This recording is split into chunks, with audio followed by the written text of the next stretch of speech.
Beleza, pessoal? Sejam todos muito bem-vindos a mais um Sport News. Chegou sexta-feira e a gente está de volta para mostrar para vocês tudo o que aconteceu durante a semana e no último final de semana do que aconteceu no esporte pelo Brasil e pelo mundo, e com certeza você vai acompanhar aí coisas que estão voltando, os campeonatos que estão voltando à ativa, começando a sua temporada 2021.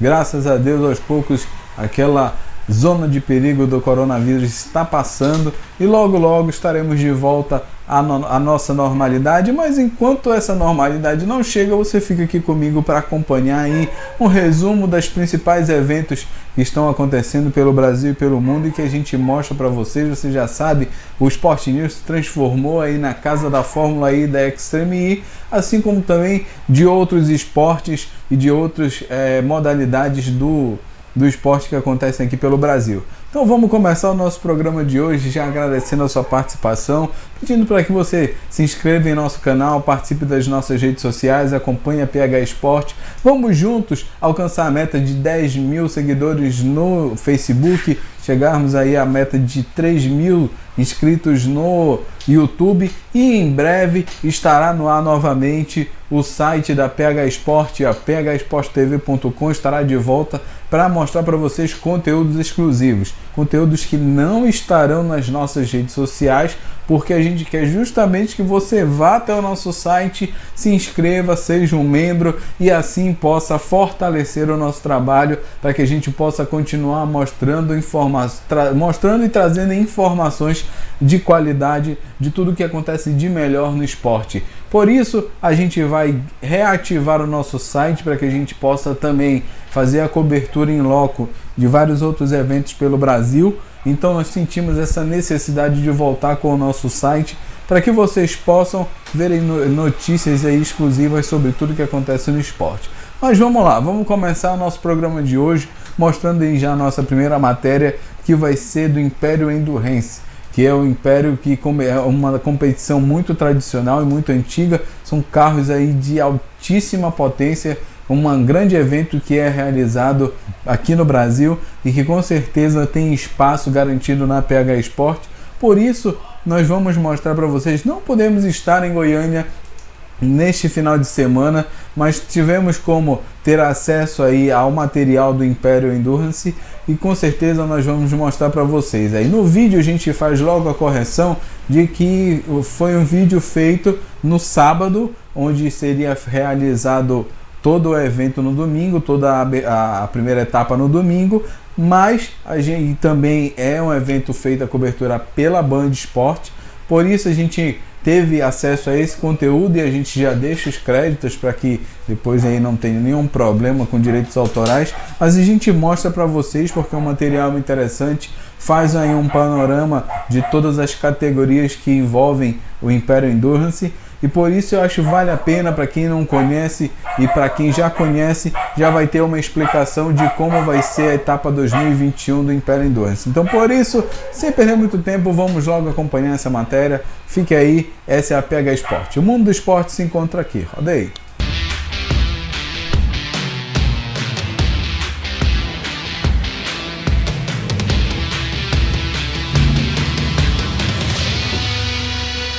Vai começar a disputa do Império Endurance Brasil. A categoria que reúne os carros mais rápidos do país acontece nesse sábado aqui em Goiânia. Vai ser a primeira das 8 etapas que compõem o campeonato.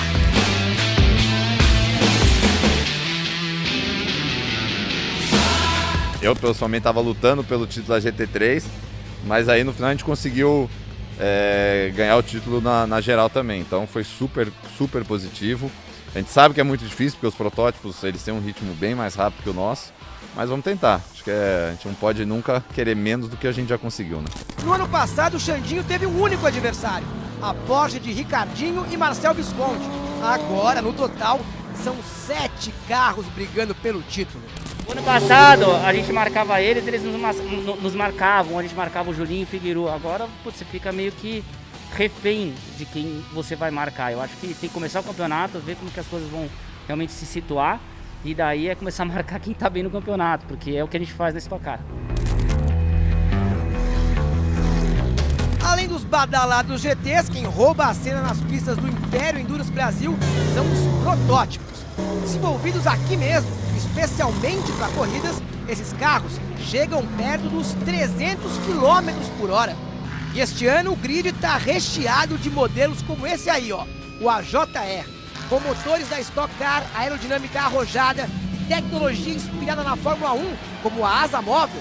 Eles hoje são os carros mais rápidos do país. Eu vim do Fórmula, fui pro turismo, estoque, anos de estoque. E quando eu sentei no carro há 3 anos atrás, em Tarumã, me deixou uma sensação tão agradável de voltar a andar com um carro com uma potência boa e com um carro de chão absurdo, que o Moro construiu, é uma coisa assim fantástica. E te falo, eu acho que nem é só do Brasil. Da América do Sul é certeza absoluta. Talvez da América Latina hoje é o carro mais rápido que existe. E se os AJR contam com motor de Stock Car, o que falar desse protótipo aí, que olhando de fora é igualzinho ao antigo Stockão? O G21 foi desenvolvido pela Giafone Racing, em parceria com a equipe J Davi. Ele também conta com motor V8 de 500 cavalos, câmbio pedal shift de 6 marchas e é a grande novidade da categoria P2 para a temporada 2021. É um carro com bastante tecnologia e bem rápido também. Eu acho que a gente estaria de velocidade para a gente se comparar entre um GT4 e um GT3. E com a vantagem de ser um carro nacional, então fica muito mais acessível para a gente estar se divertindo. Já na GT4, os atuais campeões Átila Abreu e Léo Sanches ganharam um desafiante de peso na briga pelo bicampeonato. O novo BMW M4, preparado pela Eurobike, tem motor biturbo de 6 cilindros que pode chegar até 480 cavalos de potência. Eles prometem incomodar a Mercedes. Vem para comodar assim a McLaren e a Mercedes. A Mercedes talvez é um pouco mais rápida ainda, mas é um carro novo, então a gente pode evoluir e vai dar para brigar aí para ser campeão desse ano de 2021 pela GT4. E aí, ficou com vontade de conferir essas máquinas acelerando na briga pelo pódio nas 4 horas de Goiânia? Então fique ligado, porque é neste sábado, à 1 da tarde, no Band Esportes. E você também pode assistir a corrida ao vivo no canal oficial do Império Endurance Brasil, no YouTube.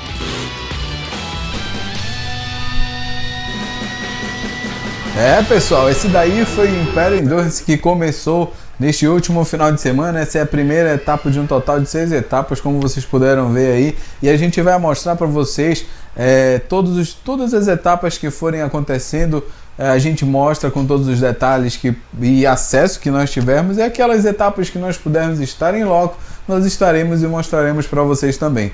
Por isso a gente vai continuar o nosso programa, o Sport News está no ar e a gente com muita felicidade já mostra para vocês e vamos para uma entrevista que particularmente é uma felicidade muito grande, porque a PH Sport vai conseguindo alcançar lugares bem distantes, bem altos dentro do automobilismo, dentro do esporte no Brasil.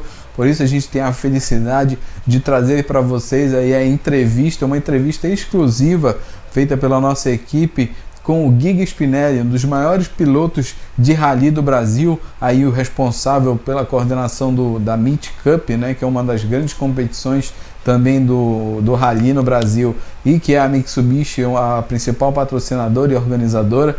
E o organizador também é a empresa dele, né, a Spinelli Racing. Por isso o Giga é uma grande representatividade desse esporte aqui no nosso país. E com muita felicidade a gente faz o contato com ele, sempre nos recebeu e sempre nos respondeu com muita prontidão, com muita educação. Somos muito gratos aí à abertura que o Giga Spinelli deu à equipe da PH Sport. E por isso a gente mostra para vocês a partir de agora a entrevista exclusiva. Para você que ainda não acompanhou, esta entrevista está na íntegra em nosso canal. Mas para você que por acaso quer assistir aqui na PH Sport, quer assistir no Sport News, fique aqui comigo e acompanhe aí toda ela. Roda aí. Amigos da PH Sport TV, amigos que estão assistindo, amigos do Pará, é um prazer enorme estar aqui. Obrigado pela oportunidade de contar um pouco da minha história para vocês, obrigado pela oportunidade de contar um pouquinho da minha experiência. Espero que, de certa forma, eu consiga enfim, ser inspiração aí para novos participantes do rally. A gente tem um país incrível, um país belíssimo, excelente para organizar rally, celeiro de grandes pilotos, navegadores, mecânicos, engenheiros. Então, realmente espero que a gente consiga estar cada vez mais juntos e cada vez mais ter espaço para falar de rally. Um prazer enorme estar aqui com vocês. Um grande, grande abraço. Agora em 2021, a organização anunciou que os Sertões vai ser todo no Norte e Nordeste. A gente ainda não sabe o roteiro, né, as cidades que o rally vai passar, mas vai ser todo no Norte e Nordeste. Então é muito bom saber.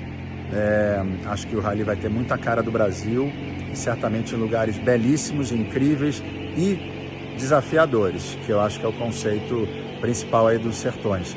A NIT Cup está concentrada hoje em dia principalmente no interior de São Paulo, por uma questão de custo, uma questão logística e também para os atuais participantes, mas como Brasil, como brasileiro, levar os eventos para o Pará, para o Norte, Nordeste, para o Sul do Brasil, sem dúvida é sempre uma vontade, sempre um objetivo.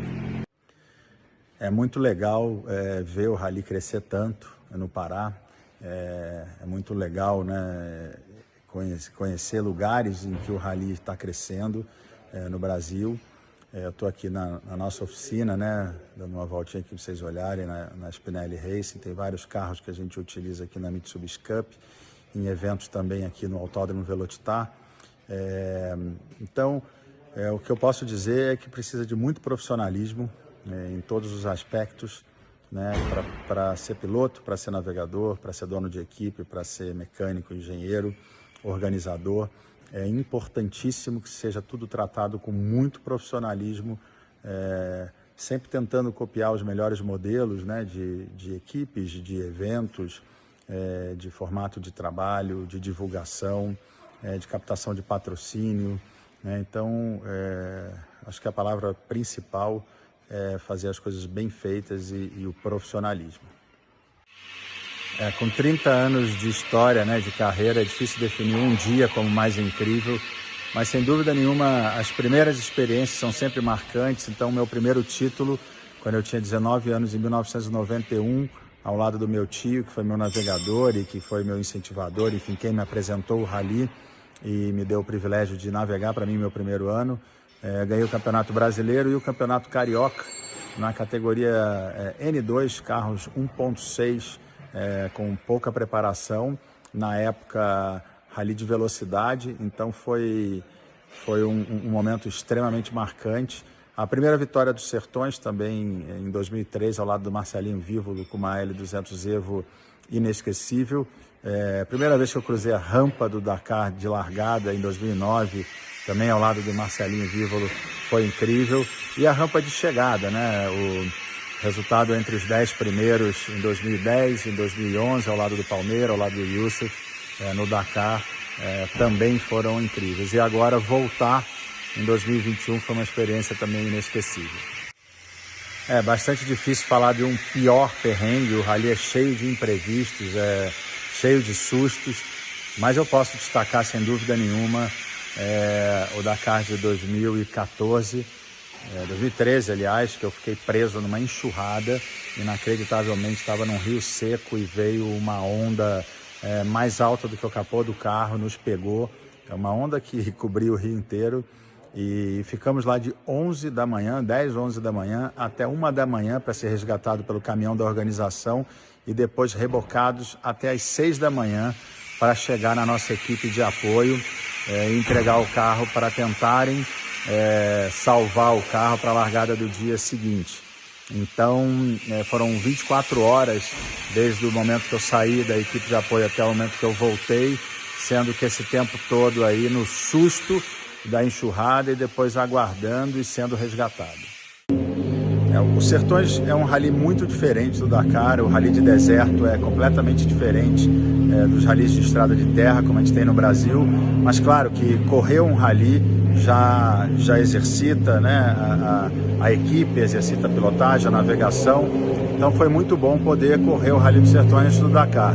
A gente acabou mudando os planos, não fomos com a Triton no Dakar, não deu tempo de realizar algumas coisas que precisavam ser realizadas nela, então a gente acabou indo com o Mini.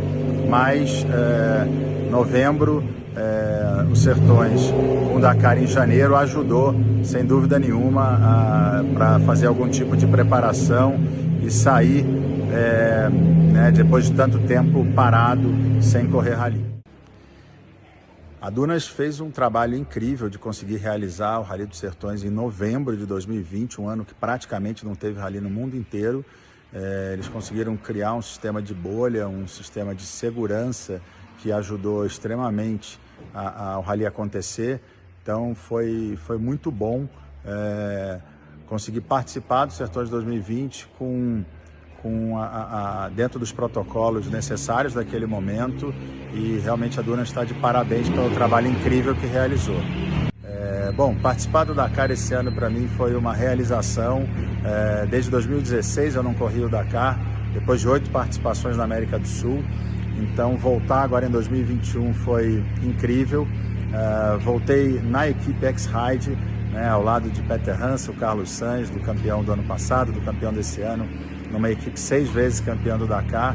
Então foi um prazer enorme correr também com o Mini Alpha Racing ao lado do Youssef Haddad, e fiquei extremamente feliz, né, com o segundo lugar na categoria 4x4 diesel, depois de muitos anos sem contato com provas de deserto. Vamos tentar manter a continuidade para os próximos anos e obviamente buscar melhores resultados ainda. Agradecendo mais uma vez aí o Gui Spinelli, que nos cedeu essa entrevista com exclusividade para que nós pudéssemos aí fazer um panorama, incentivar também o rally do nosso estado, como ele agradeceu aos ralizeiros do Pará, que hoje começam a se organizar ainda mais para que possa fortalecer essa modalidade pelo Brasil, e nada melhor do que ter um incentivo e ter o olhar de um cara que é reconhecido internacionalmente dentro da modalidade. Por isso, nós fomos entrevistar o Giga para que ele pudesse aí mandar essa mensagem para todos os ralizeiros do Pará. E com isso a gente vai agora mostrar para vocês a primeira etapa do Campeonato Paraense de Rally Indoor, que começou nesse final de semana e promete fortes emoções, muitas novidades aí, o pessoal está se organizando e cada vez mais tem pilotos interessados em participar. Para você que é do estado do Pará e que tem vontade de correr, tem vontade de passar por aquela adrenalina do automobilismo, o Rally Indoor é uma boa pedida, e por isso a gente mostra para vocês um teaser aí do primeiro dia de competições que aconteceu sábado e domingo. A gente mostra o dia de sábado e logo mais no programa que vem a gente mostra o dia de domingo para repercutir ainda mais sobre os vencedores e como é que fica a tabela de classificação para as próximas etapas, tá bom? A gente vai assistir a partir de agora. Fique comigo, esse é o Sport News, que está aí chegando aí na sua metade, mas você continua comigo, essa é a Pgm Sport.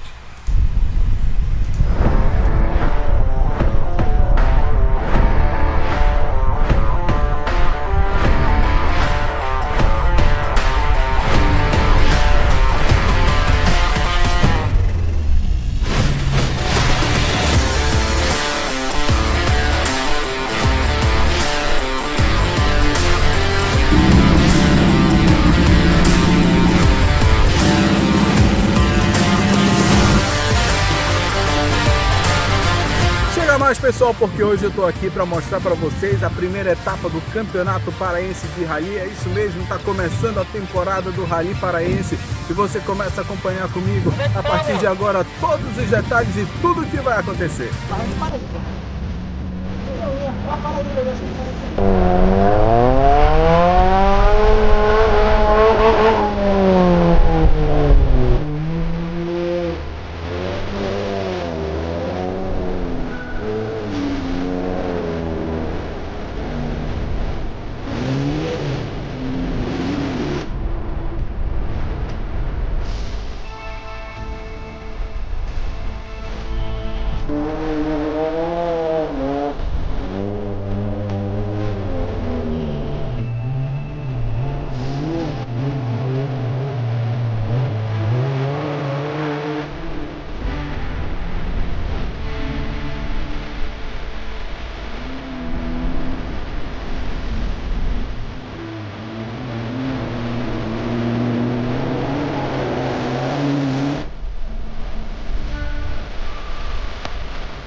estou de volta porque a gente está acompanhando a primeira etapa do Campeonato Paraense de Rally. Ainda tem pelo menos umas 6 etapas nesta temporada. Está se organizando o Rally no estado do Pará e a PH Sport cobre o melhor do esporte e todo mundo. Então, fique à vontade, seja sempre muito bem-vindo. Aproveite para se inscrever no nosso canal e participar das redes sociais.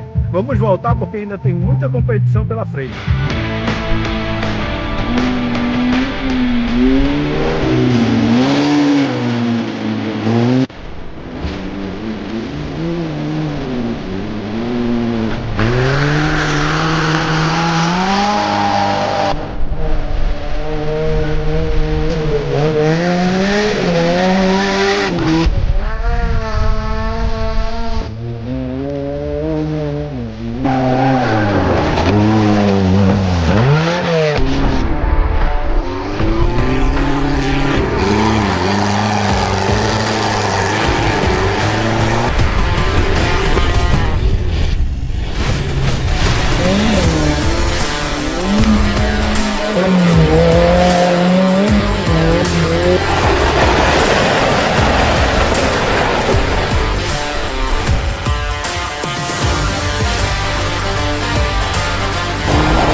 Pessoal, por assistir nosso vídeo até o final, espero que vocês tenham gostado. Esta é apenas a primeira etapa do campeonato. A gente vai mostrar muito mais coisas para vocês.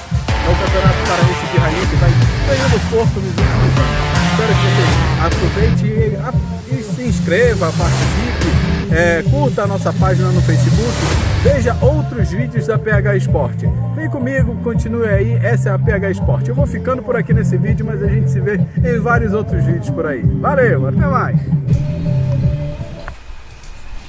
Essa foi a primeira etapa do Campeonato Paraense de Rally Indoor que está sendo realizada aqui no estado do Pará. E para você que acompanha o automobilismo pelo Brasil e gosta de automobilismo, seja sempre muito bem-vindo a PH Sport. O Sport News mais especificamente cobre o melhor do automobilismo pelo Brasil e pelo mundo. E para você que está chegando agora, seja muito bem-vindo. Faça parte aí da PH Sport, curta todos os nossos conteúdos, assista outros vídeos da PH Sport, porque a gente vai continuar. A PH Sport hoje, graças a Deus, é a casa da Fórmula I e da Extreme I no Brasil, e nós vamos agora ir para um integrante, um mais novo integrante do Extreme I, um cara aí que foi muito conhecido há muitos anos atrás, foi um dos caras que chamou a atenção na Fórmula 1, David Coulthard, um dos concorrentes e um dos adversários mais implacáveis que o Michael Schumacher teve, e a gente mostra um pouco da entrevista, porque ele faz parte agora da Extreme I. Roda aí.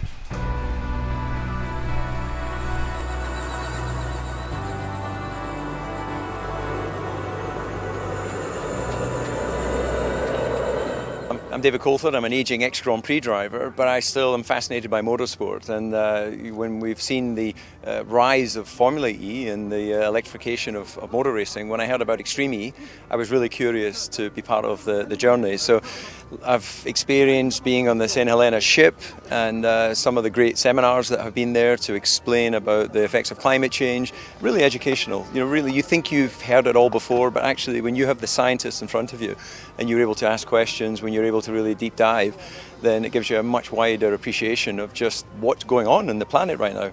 And then to come to these amazing locations, so to be here in Alula and to experience another culture as well. And I had this amazing experience when we drove from where the ship docked to coming here, a 5-hour drive. We stopped to buy some drinks in a fuel station, and a local Saudi Arabian insisted on paying for the drinks. And then we go out and he's in the car with his wife and children, and I just said, well, thank you so much. And he went, welcome to our country. And then they drove off. He didn't know anything about we were here for Extreme E. He just recognized we were not from the country, and he wanted to welcome us. So, really impressed with how Saudi Arabia is developing. And then, of course, to be here now, we're standing in the Explorer Lounge, which is an incredible venue to host all the VIPs and the teams. And I think we've had a more than exciting start to this championship. We've had a lot of spectacle. We've had a lot of crashes, which is part of motor racing. But I think this is going part and parcel with sport, putting attention on climate change. The sporting element is going to attract people to watch because you've got so much content, and then of course the messaging, which is about what sport can do for the planet. Well, there was a large part of me that actually, when I see all these great names, Hamilton, Rosberg, Button, Sainz, and the list goes on, I'm thinking, wow, I want to be part of this party, and there's some time now to decide whether it's through a team or another way. But I think that all credit to the Extreme E senior management and everyone that's made this happen. This is not easy, but I think that this is definitely punching above its weight for race one of a championship. And I really am impressed, and I think that this is definitely good solid foundations for the future. There is room for even more teams. We're planning to have your own. There is still room for some more teams, so I maybe just need to go back and negotiate with myself as to the expenditure versus the return. And what I need to do is take away the emotion, because in the end there's a business element to running the team. The emotional element is this is just spectacular. This is an incredible journey to go around the globe, to see places that we wouldn't normally see, that we hear about. So I think that by the end of this trip, there is going to be a lifetime of memories.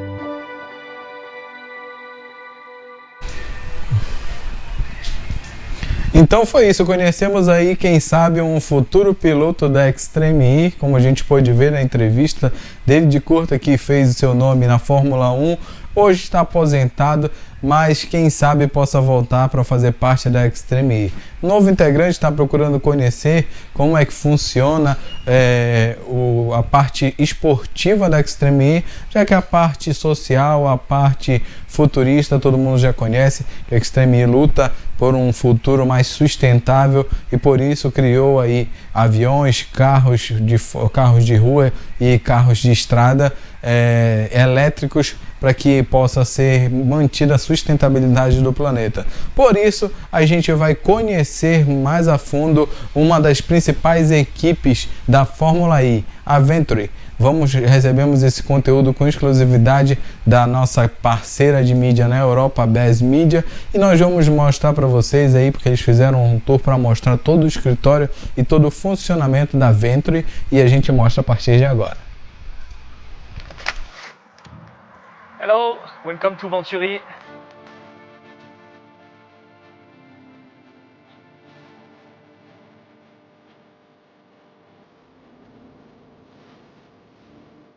As you can see here, it is our Formula E car with the color of this season, white and black. My numbers are 71 and those numbers are 48. And all around, you can see different car, motorbike as well. This is the first part of the office, so this is Venturi Automobile, which is different than Venturi Formula E, because Venturi are not only doing Formula E and racing, they are also working on project to break world records. So here, our meeting room. So this is where we do the pre-race briefing and the debriefing as well. So a big screen with some people, who are not in Venturi, but we can at least get in touch all together and just have a look at everything. Second part of the office, this is Rocky's Venturi Racing Formula E. So as you can see, quite a nice sofa to have lunch for us, for sure, respecting the distanciation. And here a lot of computers for the engineers to work. So in a normal period, we are at least 20 people just for the engineers working here, plus the mechanics. This is our simulator room. So as you can see, plenty of computer again. Again, in this period, we are not allowed to be more than 2 people in this room, but the engineer can work from the other side with the camera, so they can basically see and hear what's happening in this room. So the engineers in general, they are staying here. And this is where I'm staying. So this is our office with Edo. This is where we spend a lot of time. So our simulator, as you can see, it's the proper chassis of the car. There is my seat fit inside of the car to feel comfortable, because we spend like a full day inside. So you need to be comfortable, and you need to feel like really like how you feel in your proper car. So here's a big screen. And here I'm gonna show you our changing room. So we have our gloves here, shoes, and everything we need. So basically during a simulator day, we wear a short and a t-shirt, and then we have the radio and everything in the car. I hope you enjoyed the tour, and see you for the Monaco April. Estamos de volta, pessoal, porque a gente vai chegando na reta final do nosso programa. Vamos mostrar a partir de agora um conteúdo exclusivo que recebemos aí de última hora, que ficou pronto, na verdade, depois do Grand Prix da Arábia Saudita, e aí toda a produção da Extreme E correu para que pudesse ser feito. Não tivemos como fazer a tradução e a legenda, mas dá bem para entender qual é a finalidade de todo o processo, de todo o trabalho e de tudo que foi idealizado e pensado para o Extreme E. Passar por vários continentes do planeta extremo, para que a gente possa, na verdade, passar por vários continentes do planeta que estão em estado extremo. Por isso, fomos escolhidos no Brasil e vamos ser representados e receber todo esse aparato do Extreme E em Santarém, Alter do Chão, nos dias 23 e 24 de outubro. Para quem ainda não está ligado no calendário do Extreme E, para quem gosta de rally e principalmente para quem está conhecendo o rally de carros elétricos, nós temos muito a mostrar para vocês. Estamos aí mostrando com vários conteúdos exclusivos que não passam nem no canal da Fórmula E, nem no canal do Extreme E, nem nas páginas sociais. A nossa parceira na Europa consegue mandar pra gente com toda a exclusividade e um conteúdo totalmente pronto para que você possa aqui no Brasil absorver e conhecer um pouco mais dessas duas modalidades que são o futuro do automobilismo e por isso ganham força. Já são transmitidos aí para vários países e aqui no Brasil a Pgm Sport traz para vocês muita novidade, muito conteúdo desses dois esportes. Por isso a gente vai passar a partir de agora a produzir, a mostrar para vocês um documentário feito sobre todo o aparato, tudo o que aconteceu para a chegada da Extreme E na Arábia Saudita, para a realização do evento e para gerar todo o resultado que o Extreme E tem gerado no mundo inteiro. E em breve nós iremos receber aqui no Brasil. Vamos acompanhar a partir de agora todo o primeiro episódio desta saga que mostra aí a chegada e a primeiro evento, a primeira participação do Extreme E. Roda aí!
try, the closer we come to succeeding.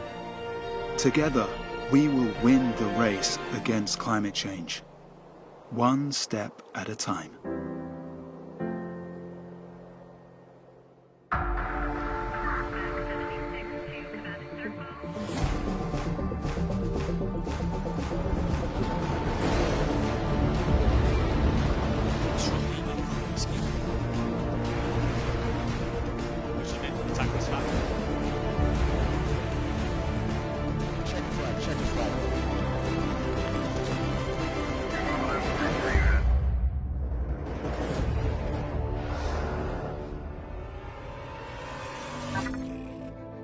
Extreme E's very own floating paddock, the St. Helena, is en route to Saudi Arabia, carrying the cars and event logistics, first stop of its global Odyssey. After leaving Liverpool in the United Kingdom and passing through the Mediterranean, it had reached the engineering feat that is the man-made Suez Canal, connecting Europe to the Red Sea. The key to the Suez Canal is that ships actually can access the Middle East, the Far East, without having to go around the bottom of Africa and around South Africa. There's no need to do that. So there's a big time saving and also, of course, a big fuel saving because it's a lot less miles. Everyone's come together as a team and that's the only way with a smaller crew that you'll get all the jobs that are needed to be done in the canal. Everything has really been a first for St. Helena. There's always an element of pressure, there's always an element of a challenge. I've been on board now for 2.5 months. Don't think there hasn't been a day where I haven't had a challenge, but there also hasn't been a day that I haven't enjoyed. On reaching the Saudi Arabian port of Jeddah after weeks at sea, it was time to unload the 9 electric race cars and 50 containers from the ship. Okay, got it? Yeah. I'm just absolutely shocked and amazed and ecstatic and happy all at once. You know, the journey that we've been going to bringing the St. Helena back to the UK, to refitting her, to getting her ready, and now to see our cars beautifully delivered into Jeddah for our first race. What an amazing achievement from everybody, both shoreside and everybody at my team on board, to see these wonderful cars and a great step forward for season 1 with Extreme E. Fantastic achievement.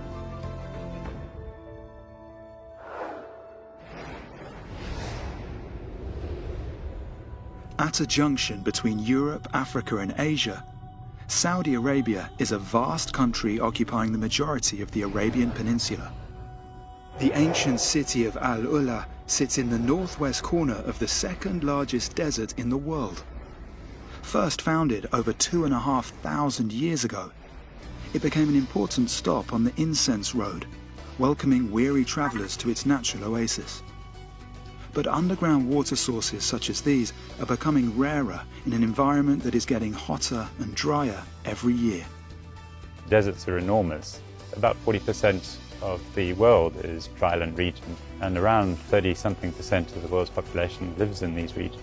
And it's not an easy life, so making that life harder is the difficulty that we face. Certification is the process of degrading the land as it dries out, and in the future we see the deserts expanding. Observed land and sea surface temperature record shows us that warming is around 1 degree C over the period from 1860. And we've proven 25 years ago that that's due to increases in carbon dioxide. But in the future, towards the end of the 21st century, we see marked warming in the subtropics of the world, up to 6 degrees C across the deserts of the Arabian Peninsula, North Africa, and also in southern Africa. This region of the world warms far more than the tropics. Our fortunes are going to be bound up in what we've done to this climate system. It's both a question of mitigation and adaptation. We need to slow it down and we need to be able to deal with what we've committed ourselves to. Situated a few miles outside the city, the site for the first ever Extreme E X-Prix was coming together with great care, taking place to respect the stunning backdrop of the desert surroundings. For founder and CEO Alejandro Agag, this moment represents the end of 4 years of planning, and his feelings of finally being able to go racing was clear. Feels great relief. I mean, we're finally here. It's been a lot of work, a lot of curveballs to us. COVID, Brexit, the Suez Canal, you name it. We made it. We're here, first Extreme E race. Many times I felt that this could stop or could fail, but luckily we had so much support. That's why we made it. We've been able to bring together incredible names of motorsport to a completely new concept, and all with the same mission, to make it become a platform to bring as many people as possible on the journey towards climate action through sport. And I think it will be beautiful tomorrow. With site build well underway, the next job was to test the course that had been designed with the help of two-time DTM champion and rallycross driver Timo Scheider. This would be the first time the all-electric Odyssey 21 car would be tested on a competitive course. We are trying to figure out the track layout with this real car, and on the other side as well for the technicians and for the car. I think there's some fine-tuning things we need to look at. It feels a bit like a world premiere somehow, being the first guy hitting out with the Odyssey 21. Now they're on the first track ever. It's a very nice feeling, so I'm really looking forward now to jump in soon. The 8.8 kilometer circuit winds its way between these huge piles of sandstone, constantly undulating up and then down some seriously steep sections. With a mix of gravel, dirt and soft sand for its tyres to deal with, the first ever Desert X Prix will provide a huge challenge for the cars and their drivers. After a few laps, the test and reserve drivers Timo alongside compatriot Jutta Kleinschmidt were happy with how much of a challenge the course would be. To be honest, it's very tricky and you have to find your way, especially when you don't know the track well. This can be a huge challenge, and then you have jumps and you have many options, right? So yeah, the gates are quite wide, so you can go right and left. You have many options, so that's super nice, I guess. So this gives a lot of options for the drivers. Yeah. The track is set up in a perfect condition right now. From the pure feeling and emotions, I have to say this will be super, super nice.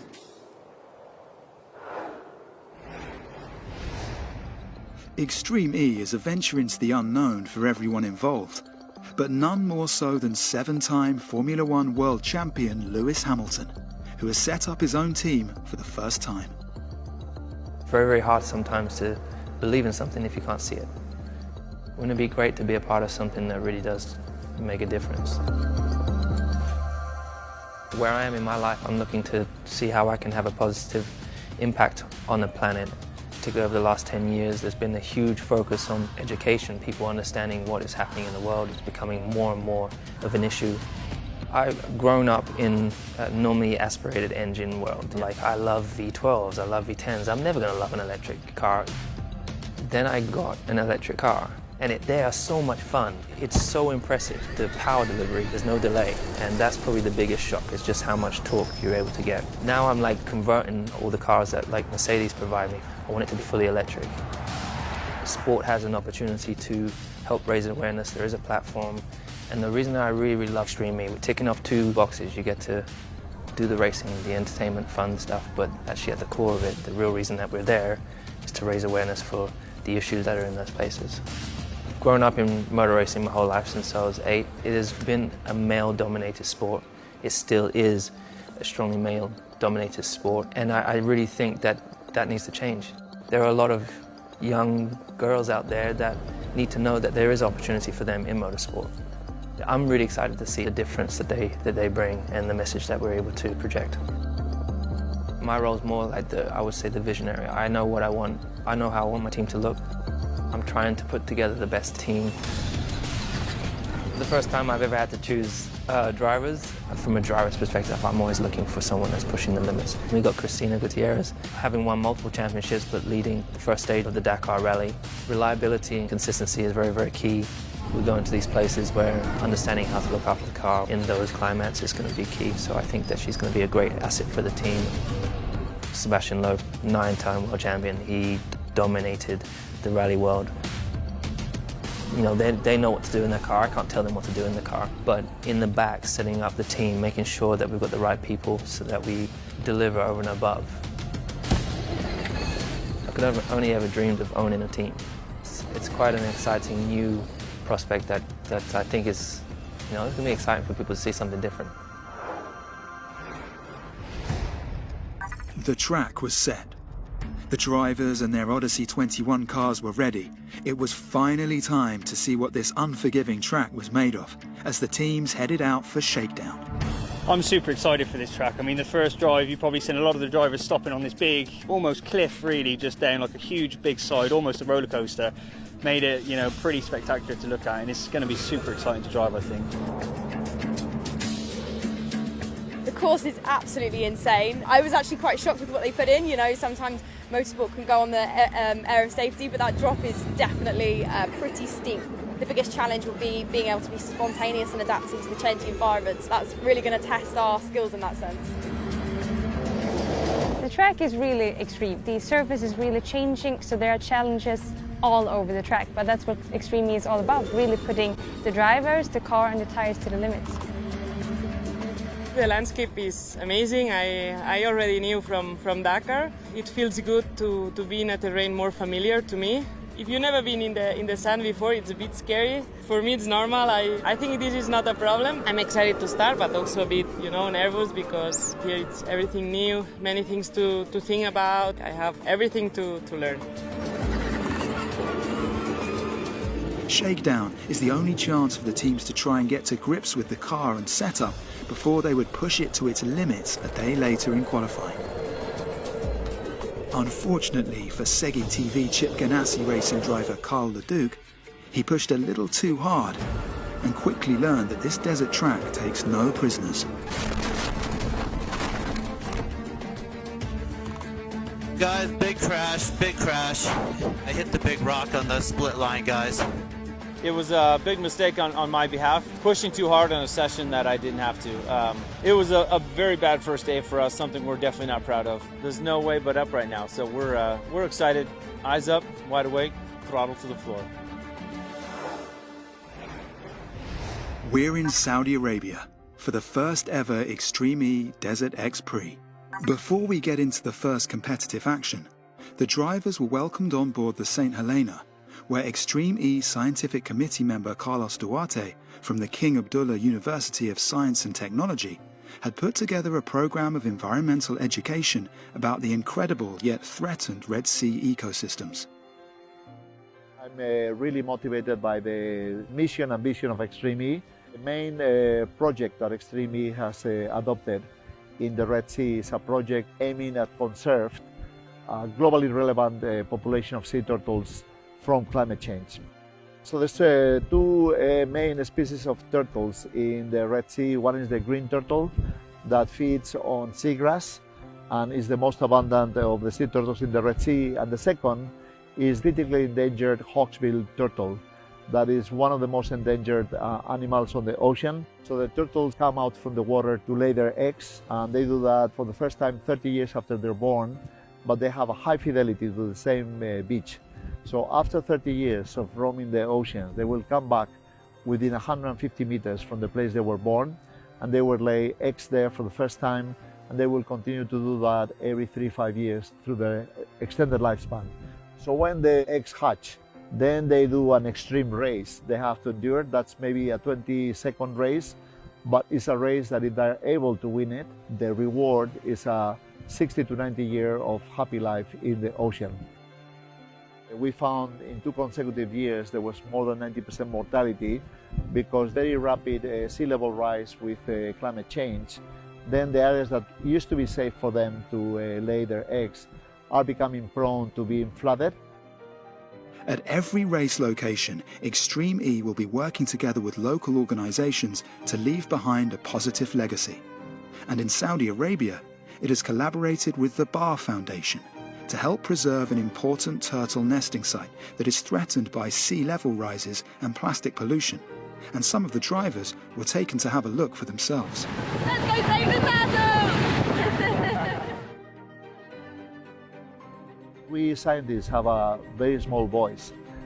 We don't reach audiences, we have very little influence. So Extreme E is translating that science into action, and it's only fitting that Extreme E main core operation is racing, because the window to solve the problem is narrow and is rapidly closing. So now we have a race for a future for the world, a future for our children and grandchildren, and we need to plan that race carefully because we have not 1 second to lose and we must win it. From an ancient species that has been roaming the Earth for hundreds of millions of years to a cutting-edge racing machine that was finally ready to take on the desert for the first time in competitive action. Before it does, let's take a closer look at some of the technology behind it. Extreme E's revolutionary electric SUV, the Odyssey 21, is designed to take on perhaps the toughest challenge in motorsport. The all-electric machine will race across and through mud, sand, rock, water, and snow. From the heat and humidity of the desert and tropical rainforest to Arctic tundra and glacial base. The Odyssey 21 is an outstanding feat of racing technology. The car's battery, produced by Williams Advanced Engineering, stores 40 kilowatt-hours of usable energy. To put that into perspective, the stored energy of this device could keep 2,600 phones charged for a week.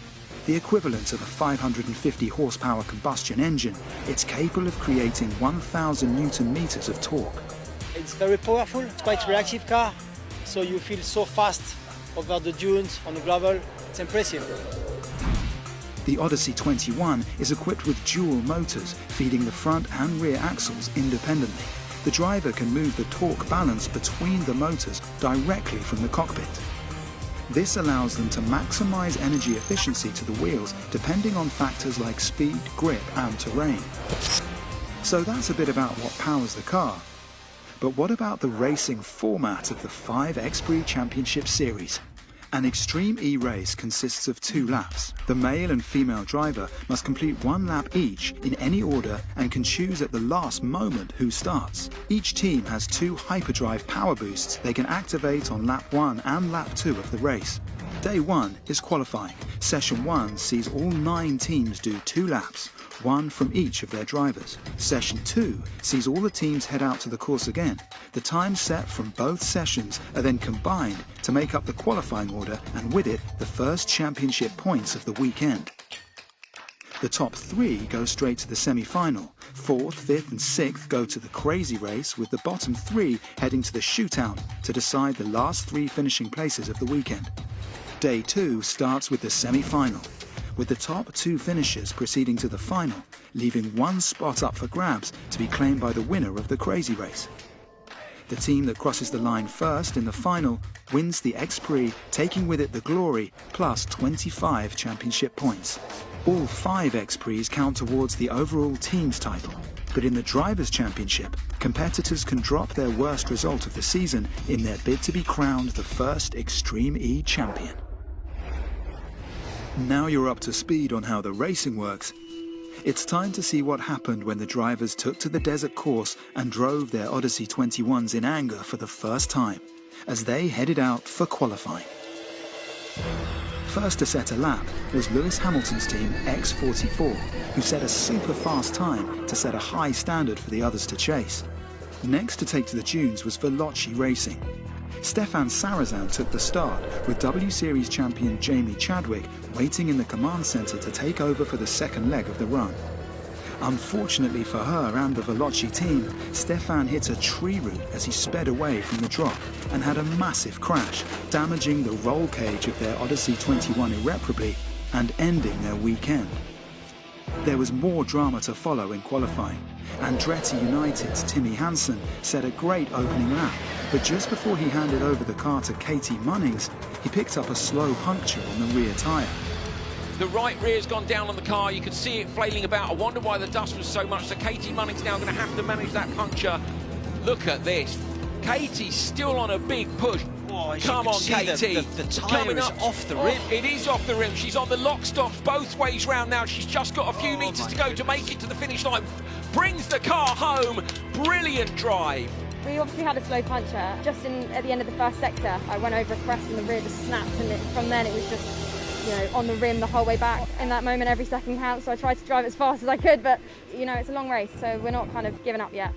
Acciona Sights put together 2 strong issue-free laps to put them into a close second place behind X44. Abt Cupra's Matthias Ekstrom looked calm and fast to put the team within touching distance of a top 3 qualifying time.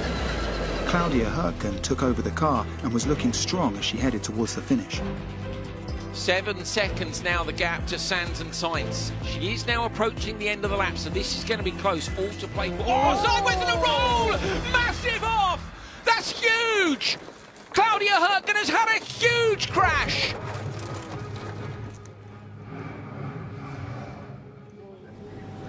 Claudia just rolled really badly. I hope she's good. The apt car's just had a big crash, so yeah, they've not said if she's okay or not yet. Finally, we've seen Claudia Hurtgen out of the car, and you can see the guys there from Abt Cupra. Big sense of relief. That is the best piece of news we've had all day. For sure, those pictures look very wild and crazy, and yeah, super happy that Claudia is in one piece, and it also shows that the car is pretty safe when you have an accident like that. I'm here. I feel fine. I hope the guys can repair the car for tomorrow, and then we will go out again tomorrow. The crash meant there was plenty of work to do for the Abt Cupra team as they tried to fix their car ready for action the very next day. And even Matthias was getting stuck in to get the car race ready. With the track clear once again, Rosberg Extreme Racing headed out to try and go top of the standings. Molly Taylor sat out first and put it all on the line. Oh!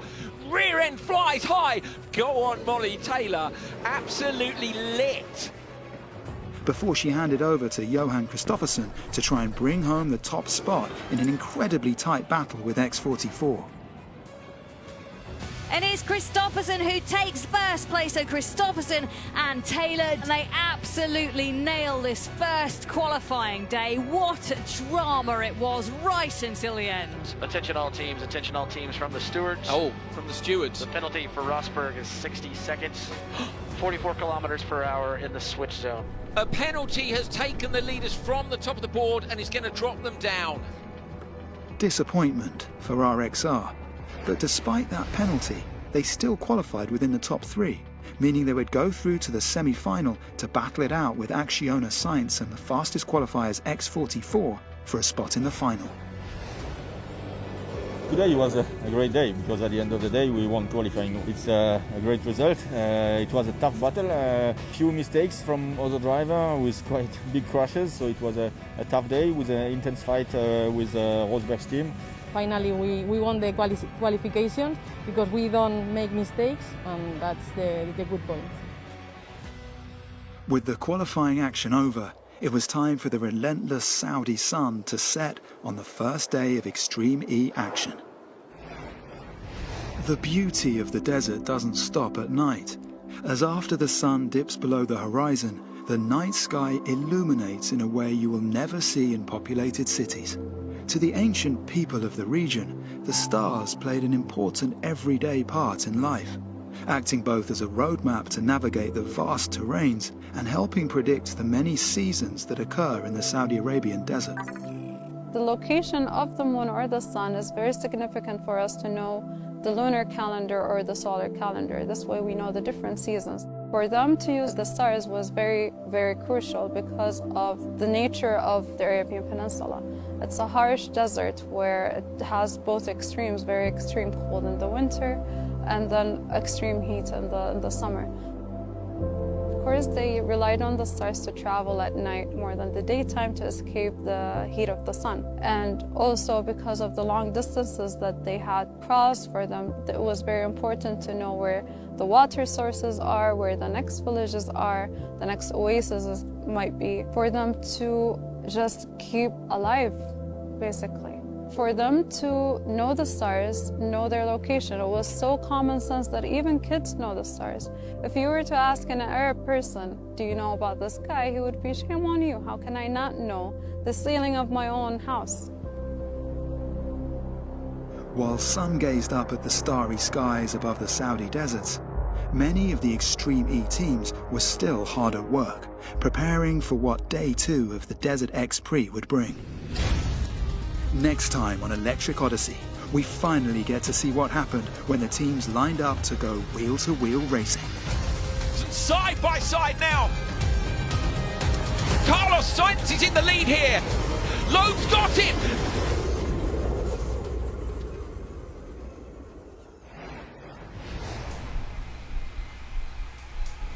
Beleza, pessoal, tô de volta só para me despedir, para agradecer para todo mundo que está assistindo esse vídeo até o final. Espero que vocês tenham gostado. Este seu Sport News que vai ficando por aqui e vai estar de volta na próxima semana, na próxima sexta-feira. Espero que você curta, compartilhe e se inscreva na PH Sport. O Mundo do Esporte se encontra aqui. Eu vou me despedindo e fico por aqui. Valeu, até mais.